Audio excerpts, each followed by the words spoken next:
우리나라 땅끝에서 백길로 40여 분을 가야 만날 수 있는 섬, 보길도. 360여 년 전, 이 섬은 한 사람의 정원이 됩니다. 그의 이름은 윤선도. 오늘날 그의 정원은 한국의 3대 정원으로 손꼽히고 있습니다. 그는 어떻게 섬 전체를 하나의 정원으로 만들 수 있었을까요? 매일 아침 수많은 독자들에게 아침 편지를 보내는 작가 고도원 씨. 도시에 살던 그는 10년 전 이곳 숲속으로 이사를 와 매일 아침 이끼 정원에 물을 주는 것으로 하루를 시작합니다. 저에게 이 정원은 저를 살리는 곳입니다. 저의 생명력을 돋구는 장소. 정원이 어떻게 그를 살릴 수 있었을까요? 과일을 먹고 또 다른 과일이 열리기를 바라면서 씨앗을 심는 지환이. 이 작은 화분은 9살 지환이의 꿈이 담긴 소박한 정원입니다. 지한이가 직접 물 주고 키우는 거예요? 네. 당신은 어떤 정원을 갖고 있습니까? 우리의 마음이 쉴 수 있는 그곳. 잃어버린 정원을 찾아서 떠납니다.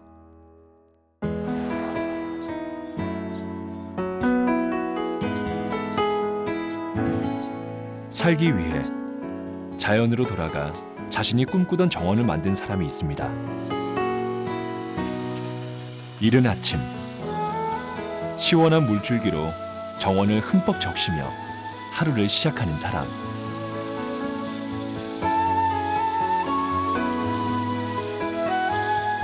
이끼들이 푸르푸르 깨어나는 모습을 보며 오늘 하루를 살아갈 생명력을 얻은 이곳은 매일 아침 편지로 사람들과 소통하고 있는 작가 고도원의 이끼 정원입니다.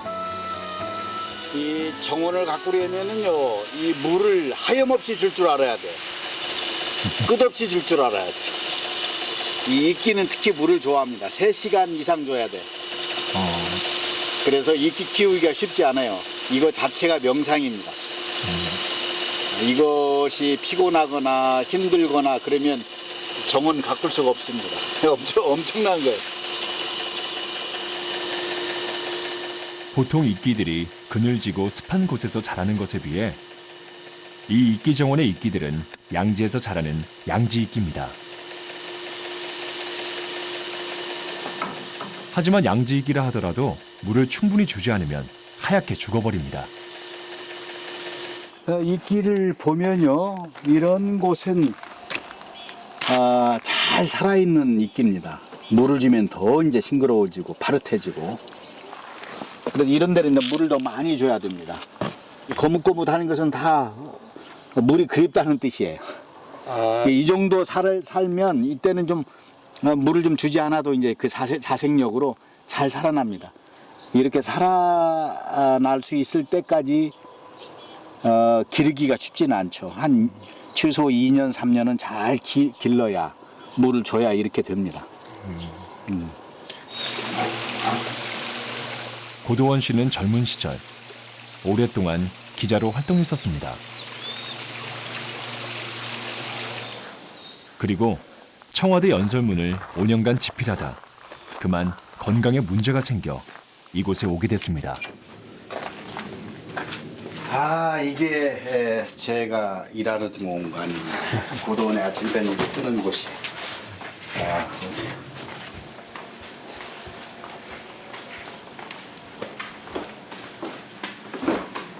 와, 이곳은 다 책만 있네요. 네, 제가 이제 책을 읽고 사색도 하고 명상도 하고 그리고 이제 철따라 이제 달라지는 풍경도 바라보면서 매일 고도원의 아침 편지를 쓰고 있는 공간입니다.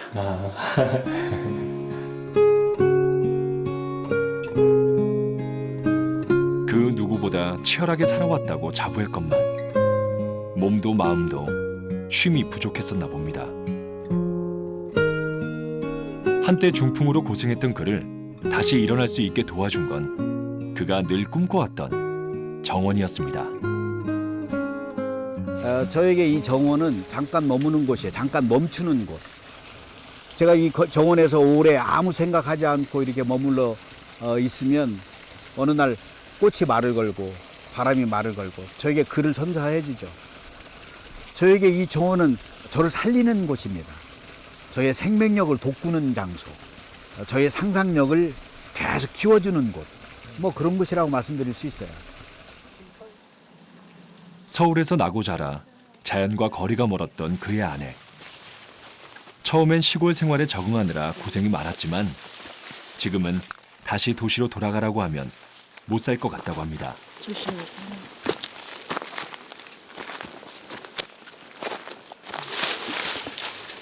한번 밟아봐.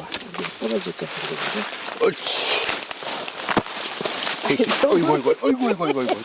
조심해야지. 에이, 쉽지 않아, 여기 올라오기. 아이고 쉽지가 않네. 그래. 손보기 힘드네. 여기 열매 맺었다. 이거 하나 캘까, 이거? 얼마 전부터 이들 부부는 산에 산삼씨를 뿌려 산삼을 기르고 있습니다. 나 이제 손으로 해야지. 응, 손으로. 옳지. 다 좋다. 좋다. 옳지. 오. 응. 뿌리까지, 끝에까지. 옳지. 거심 맞다 여보. 아주 실하네. 네, 좋네요. 매이신 보지. 두 뿌리나 했어. 한 뿌리 깼는데 두 뿌리 뺐어. 이것도 하자. 두 뿌리 한번 다. 지금 캐시는 게 뭐? 야, 산사네, 여기. 야, 이걸 아주 크다. 요즘 그 장르삼, 산양, 산삼 이런 얘기 하죠. 네. 이곳에 이제 산삼이 자랄 수 있는 좋은 토양이니까 아예 이렇게 산삼 씨앗이나 묘삼을 심어서 뿌리거나 심어서 재배하는 거죠.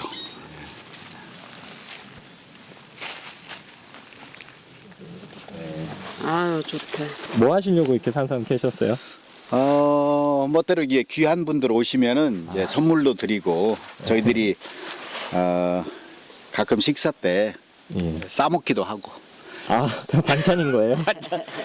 산삼을 반찬으로 먹는 사람 많지 않을걸요? 도시에서는 상상도 할 수 없었던 전혀 다른 풍요로움이 이들 부부의 하루하루를 채웁니다.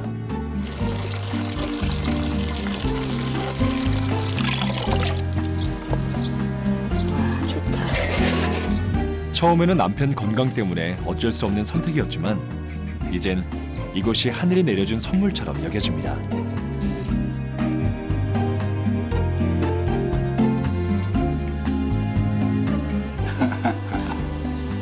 맛있어.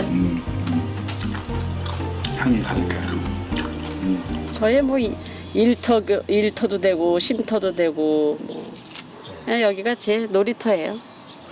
그럼 주로 정원에서 뭐 하세요? 정원에서 잡초 뽑고 이거 다듬어주고 얘네들하고 얘기하고 뭐 니네 참 잘 자란다 야 고맙다 네 그러죠. 얘기도 하시냐고요? 그러면 그러면요 철 따라 얘기하죠. 다릅니다. 아침 다르고 저녁 다르고 비 왔을 때 다르고 쨍쨍할 때 다르고 봄, 여름, 가을, 겨울까지도 여기 또 눈 덮이면 또 기가 막히거든요. 그래서 얘들이 주는 그 표정들이 저희들이 마음을 또 편안하게 해줍니다. 우리 부부의 마음을 편안하게 해줘.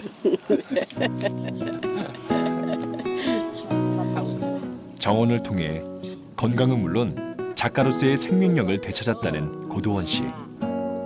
도대체 정원이 뭐길래 이런 힘을 지닐 수 있는 걸까요?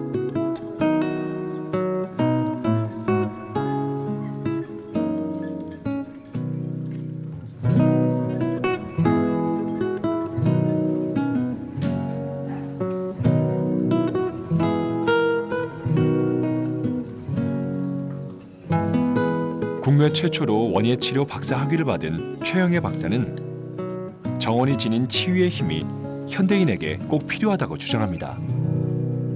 미국에서 그 렐프 교수가 연구한 바에 의하면 정원이라는 공간이 있었을 때에는 아동들에게는 어떤 슬픔, 그다음에 뭐 분노, 스트레스 이런 것들이 경감된다라고 연구가 되어져 있고요. 성인들에게도 많은 그 스트레스에 여러 가지 뭐 혈압이 떨어진다거나 또 병원에 입원했었을 경우에는 뭐 진통제를 좀 적게 요구한다거나 뭐 그런 여러 가지의 연구들이 있습니다. 정원에서 치유를 얻을 수 있는 건 그 안에 돌봄이 있기 때문입니다.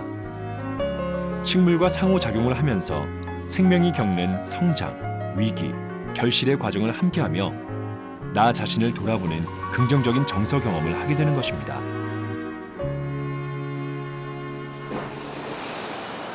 그렇다면 아파트에서 나고 자라 정원을 경험하지 못하고 식물과 상호작용할 기회가 부족했던 아이들은 정서적으로 어떤 특징을 지니게 될까요? 아파트 공간을 어떻게 표현할 수 있느냐면요. 차가운 엄마 이렇게 표현할 수 있어요. 딱딱하고 단조롭고 차갑고 변화가 없는 엄마고요. 정원이 있는 곳은 따스하고 편안하고 쉼이 있고 변화가 있는 엄마라고 생각하시면 좀 이해하기가 쉬워요. 딱딱하고 차갑고 변화가 있는 엄마에게 어떤 정서 반응이 있을 수 있을까요? 감각을 쓸 필요도 없는 거죠. 그렇기 때문에 기본적으로 느끼는 것은 약간 두려움도 있고 불안도 있고 답답함도 있음에도 불구하고 그런 이야기를 했었을 때 받아들여지지 않는 것, 그리고 그 딱딱하고 차갑고 변화가 없는 엄마가 요구하는 대로 행동을 하지 않으면 받아들여지지 않는 것, 그것이 바로 정서 무시 환경이 되는 거죠.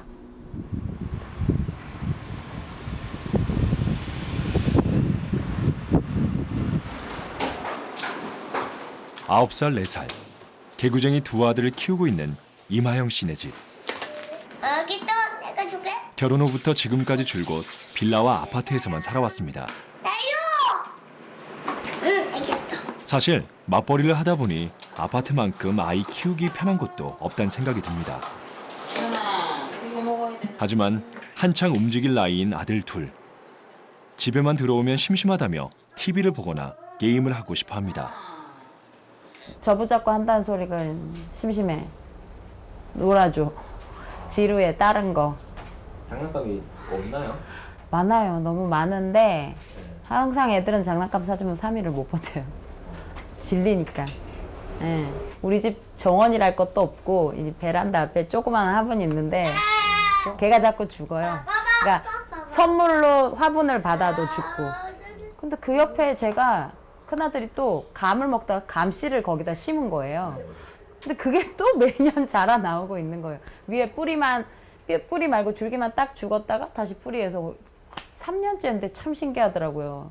그래서 저 화분 하나가 남아있어요, 저희 집에.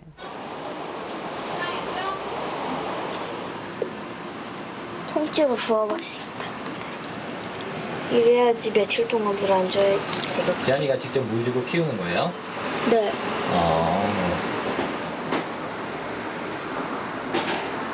앞으로 계속 키울 거예요? 네. 왜 앞으로 계속 키울 거예요? 배고프니까요. 감을 먹고 싶어 화분을 키운다는 지환이. 아파트에서 나고 자란 지환이에게 식물은 어떤 느낌일까요? 그거 열매 나거나 그거 뭐 먹을 수 있는 게 있으면은 심어서 먹을 거 먹고 썩으면 그냥 갖다 버리고. 집에 정원이 있으면 어떨 것 같아요? 그 벌레도 있고 또 그 많은 벌레들이 살 수도 있고 또. 정원 같은 집이 갖고 싶은 적 있으세요? 아니요, 정원에 벌레 있어요. 정원이 만약에 이렇게 만들어졌다면 어떤 정원이었으면 좋겠어요? 그냥 평범한 정원이요. 벌레 없는.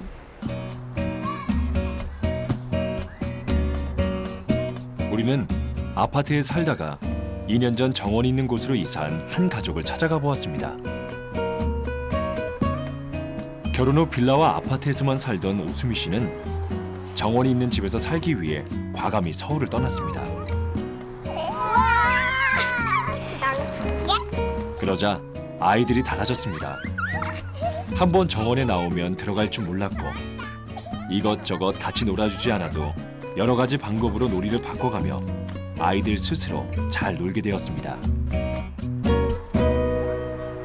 어제 우리 상추 옮겨 심었잖아.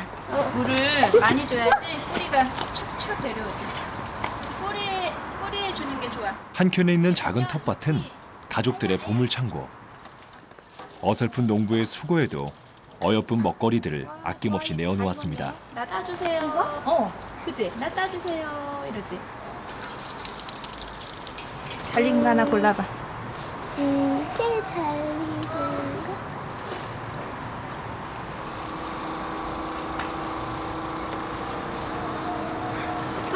한 입에 쇼. 엄마, 맛있어? 엄마. 누가 목마르대? 물 좀 더 줘야 되겠어? 뭐가 빼꼼히 보이네. 우와, 윤서야 이거 봐. 감자야. 언니가 캐낼 테니까. 씹어봐. 갖다 놓고 신서 가방에서 감자가 나왔네. 아파트였으면 창고에 처박혔을 낡은 유치원 가방도 정원 한켠에서는 멋진 화분으로 변신합니다.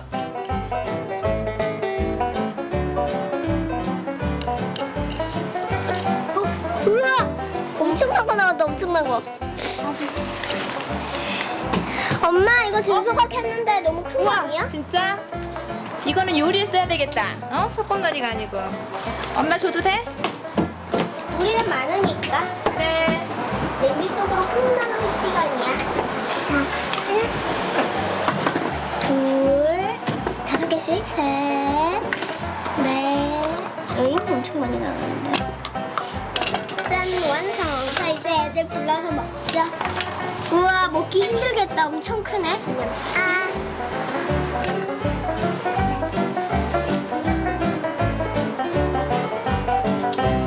사실 자연물이 놀이를 목적으로 만들어진 게 아니잖아요. 그래서 보면 자기들이 목적을 만들어내요. 나뭇잎을 가지고 이것은 무슨 놀이공원을 만들어서 그 티켓으로 뭐 활용을 한다든지 아니면 그걸 뭐 요리하는 재료로 쓴다든지 어떨 때는 뭐 약초 가게를 만들기도 하고 또 응용을 해서 또 다른 놀이를 만들어내고 놀이감이 좀 무궁무진 이 정말 저 손바닥만한 정원이거든요. 정말 작은데 그 안에서 무한한 게 만들어지는 것 같아요. 이 두 가족과 함께 원희의 치료 프로그램 중 하나인 나만의 정원 만들기 시간을 가져보기로 했습니다. 네, 지한 씨. 안녕하세요. 네, 안녕하세요. 네, 들어가겠습니다. 지연이도 인사하세요. 고맙습니다. 먼저 현재 상태를 알아보기 위해 간단한 설문지를 작성했습니다. 나만의 정원 만들기를 할 거야.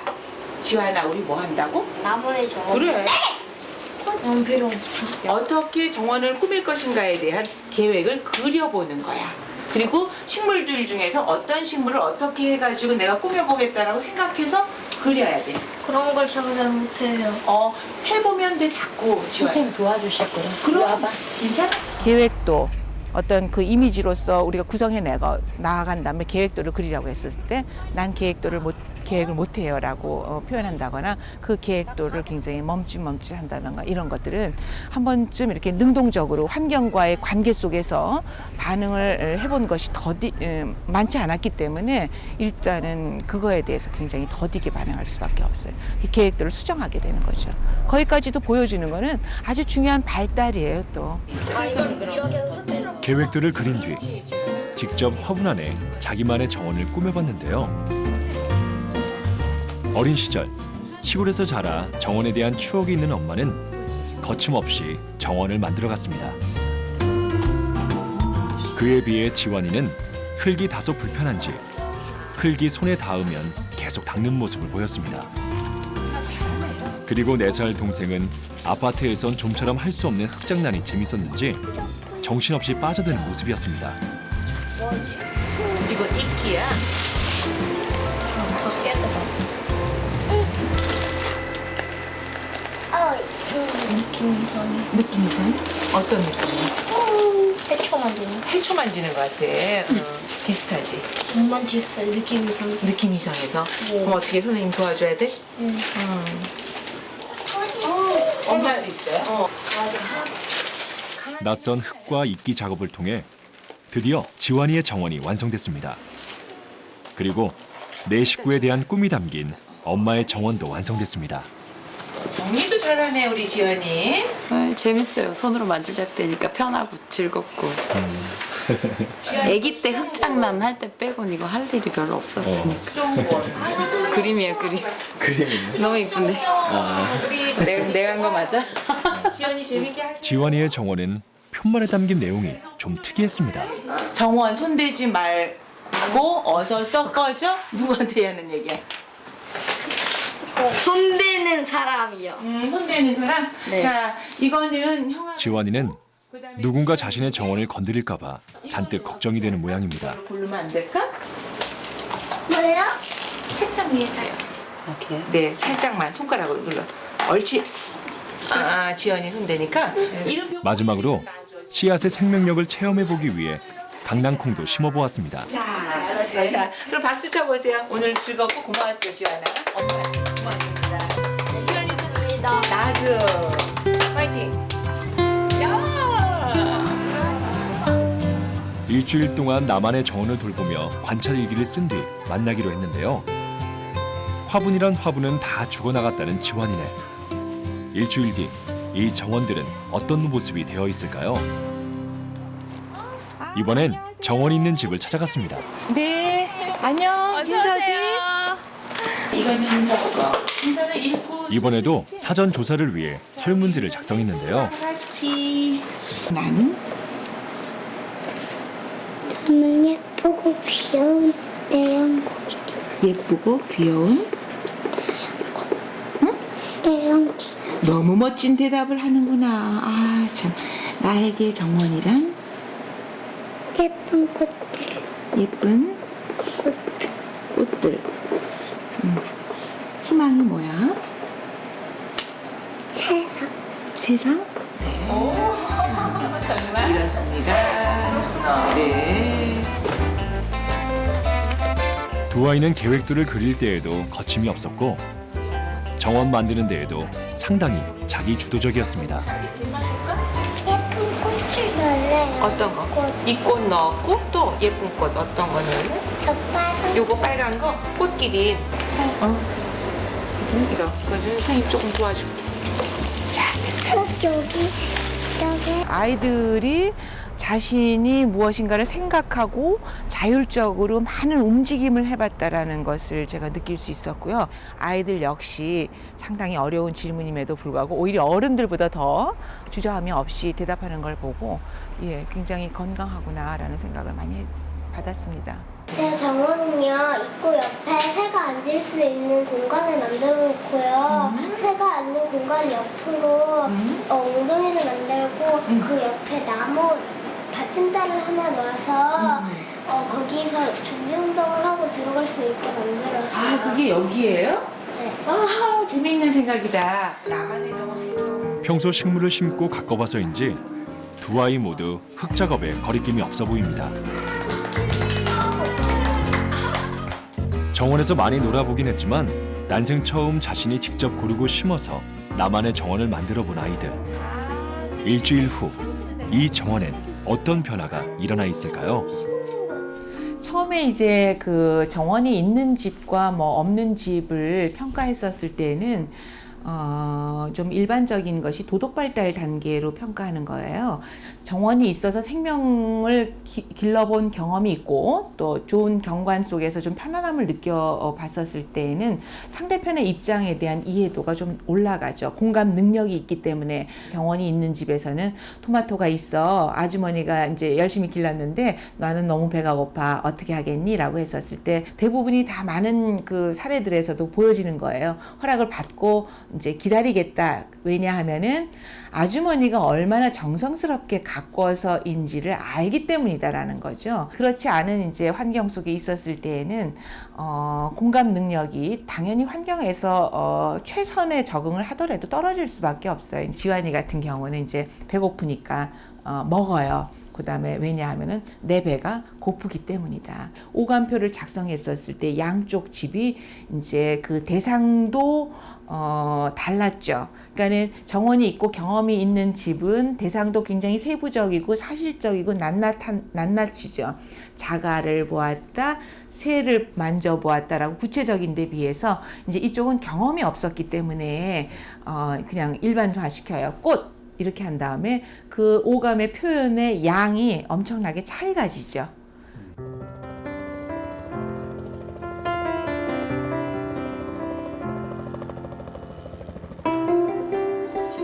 우리나라 3대 정원의 하나로 손꼽히는 보길도의 세연정. 이곳에 가면 정원에 대한 우리 조상들의 생각이 얼마나 웅장했는지 실감할 수 있습니다. 조선 인조 당시 선비였던 윤선도는 병자호란 때 인조가 삼전도에서 청나라 황제에게 무릎 꿇는 것을 보고 낙심하여 정계를 떠나 이곳 보길도로 들어옵니다. 세자를 가르치며 나라에 품었던 큰 뜻을 내려놓고 이곳 정원에 자신의 꺾인 꿈을 풀어놓습니다.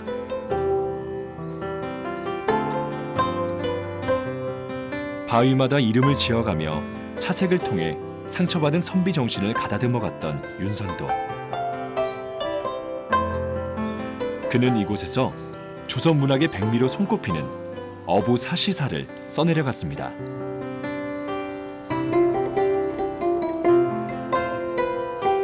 그가 이곳을 얼마나 사랑했는지 윤선도는 정자 안에 온돌까지 깔아놓고 겨울에도 이곳에 앉아 연못을 바라보며 자신의 마음을 씻고 또 씻어 내려갔습니다. 그리고 이 정원은 360여 년이 흐른 지금도 오는 이들의 마음을 달래주고 있습니다. 보길도에서 자라 도시로 나갔다가 다시 섬으로 돌아온 이난용 씨. 유년 시절도 항상 뛰어놀면서 즐거웠던 공간인데 이 세연정을 찾으면은 어떤 꿈이 먹고 가시고 없는 그런 뛰어놀던 시절과 같이 여기 오면은 이제 마음이 편하고 자연스럽고 깨끗하다는 생각. 자주 오는 곳인데도 들려보고 싶은 곳. 뭐 그런 느낌을 많이 주고 있고 다가오고 그래요. 윤선도 정원이 놀라운 것은 바로 섬 전체를 정원으로 봤다는 겁니다. 섬을 두루다니며 전망이 좋은 곳마다 이름을 짓고 쉴만한 곳을 마련해 두었는데요. 그런 장소마다 물길을 연결해 하나의 정원으로 완성시켰습니다. 그렇다고 해서 어떻게 이렇게 하나의 정원이라고 볼 수 있을까요? 이 각각의 정원들은 물길로 연결되어 있습니다. 물길로요? 네, 나음계에서 내려오는 물길들이 낙서제와 곡수당을 거쳐서 세연정까지 이어져 있습니다. 이것이 바로 연계의 증거라고 생각할 수 있습니다.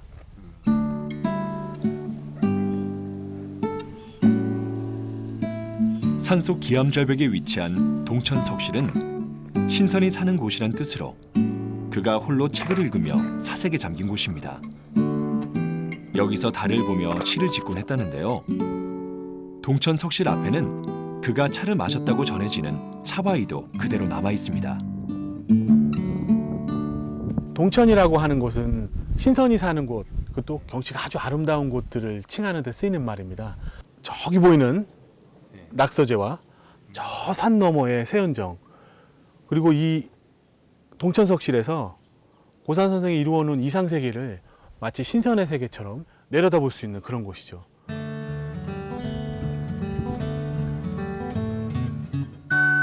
그가 살던 곳은 낙서제라 하여 동천석실 맞은편에 위치해 있는데요. 낙서제에서 조금 떨어진 곳에는 윤선도가 보길도 아이들에게 한자를 가르쳤던 곡수당이 있습니다.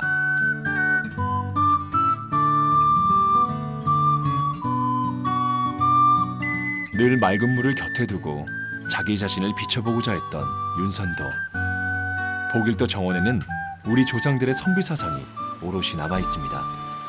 보길도 정원에서 저도 이제 갔었을 때 너무나 놀라웠던 거는 그 윤선도라는 한 개인의 어떤 그 머릿속의 상상 구상의 개념적 크기예요. 그 섬 하나를 다 머릿속에 넣어서 어떤 위치에 어떤 것을 하고, 저는 그 자체가 압도당하는 느낌?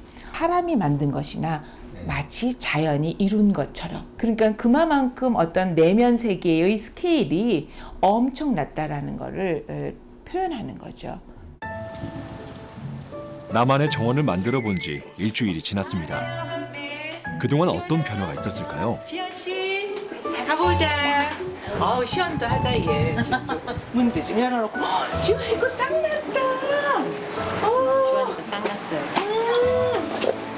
언제? 응? 아까는 여기 이 정도밖에 안 나왔어. 그러니까. 그랬어. 어떻게 해서 이렇게 빨리빨리 자랐어? 어우 훌륭하다 얘. 내 엄마 건 나지 않았구나. 지연이 것만 났네. 사랑하는 마음이 있어 정말로 지연이가. 신기하다. 숙제해, 뭐 해야 움직이는 게 보통 지금 현재의 지환이라면 지가 알아서 와서 너 물 줬니? 그럼 벌써 줬는걸? 그렇게 변했다는 거죠. 그것만 해도 훌륭한 거죠. 저는 큰 발전이라고 봐요. 우리 아들이 그 정도 해준 것만. 엄마, 나에게 정원이란 가지기 힘든 거야 라고 했는데 비해서 애프터에는 아이들에게 줄 수 있는 즐거움이 되었으면 한다. 그 다음에 더불어 나도 즐긴다 라고 표현을 한 거죠. 굉장히 짧은 시간이었는데 이런 어떤 면에서는 큰 변화라고 해석할 수 있는 내용을 답을 주셨어요. 식물이 시들어갈 때 어떻게 할 것인가라는 거에서 지환이는 행동의 구체성을 이야기했죠. 처음에는 식물을 사랑하고 기른다. 그 다음에 나는 정원과 꽃나무를 사랑하기 때문이다 라고 했는데 비해서 사랑의 실체가 무엇인가에 대한 답을 해줬어요. 애프터에는 여기에 물대포라고 썼어요. 물을 많이 주겠다라는 뜻이죠. 실질적으로. 그러면서 왜냐하면 식물을 살리려고. 이번엔 바깥 정원이 있는 진서 윤선회를 가봤습니다. 선생님 제일 궁금한 거 이제 니네 정원하고 강낭콩 어떻게 됐나 궁금하거든. 강낭콩 저렇게 많이. 어떻게 윤서야? 가보자. 이건 언니 거고요. 이게 저거예요. 근데 막 손으로 막 만졌어? 그랬더니 괜찮아 윤서야? 한 번에 만졌다가 이게 하나가 뚝 떨어져가지고 엄청 놀랬는데. 그치 꼭 애기 같은 거지 어떤 면에서는. 강낭콩 같은 게 저렇게 빨리 자라는 줄 몰랐거든요. 매일매일 이렇게 뭐 우미 트고 이렇게 키가 크고 이렇게 떡잎이 떨어지고 이런 것들을 하나씩 기록해 보면서 아 이게 하루 만에 이렇게 컸구나 이런 것들이 조금 뭐라고 그러나 새로운 경험이었어요. 네. 물 주는 게 너무 귀찮아서. 아, 물 주는 게 귀찮았어? 그런데 꼭 참고 물 줬어. 그런데 꼭 참고 물을 줬어? 만약에 윤서가 물을 안 주면은 어떤 일이 벌어질까 저기에서? 키가 안 크고 모습도 안 예뻐져요. 굉장히 중요한 건데요. 이것이 살아있는 생명이고 내 것으로 조그맣게 만들었지만 날마다 반복을 하면서 끊임없이 돌봐줘야 된다라는 걸, 보살펴줘야 된다라는 걸 이제 현실적으로 정확하게 알게 된 거예요. 만약 우리가 살다가 귀찮은 느낌이 들 때에 그것을 안 한다면 어떻게 되겠느냐라고 질문했었을 때 진서의 답, 내가 원하는 결과를 얻을 수 없다까지 나아간 거죠. 굉장히 놀라운 이야기예요. 정원은 우리 삶의 휴식처입니다. 크고 화려하지 않아도 잠시 멈춰서서 생명의 소리에 귀 기울일 수 있는 곳. 그곳에서 우리는 우리 자신 내면의 소리를 들을 수 있습니다. 그런데 그런 정원이 점점 설 자리를 잃어가고 있습니다. 만일 어린 시절에 이런 경험이 없다면 이것을 다시 성인이 되어서 찾을 수 있을까요? 잃어버린 정원이라는 것은 또 다른 말로는 마음의 어떤 그 마음과 생각의 상상의 공간을 잃어버렸다라고 말씀드리고 싶어요. 생명의 돌봄이 있는 곳. 나의 작은 손길로 기적을 체험할 수 있는 곳. 그리고 잠시 멈춰서서 내 마음이 쉼과 위로를 얻을 수 있는 곳. 여러분에게는 정원이 있습니까?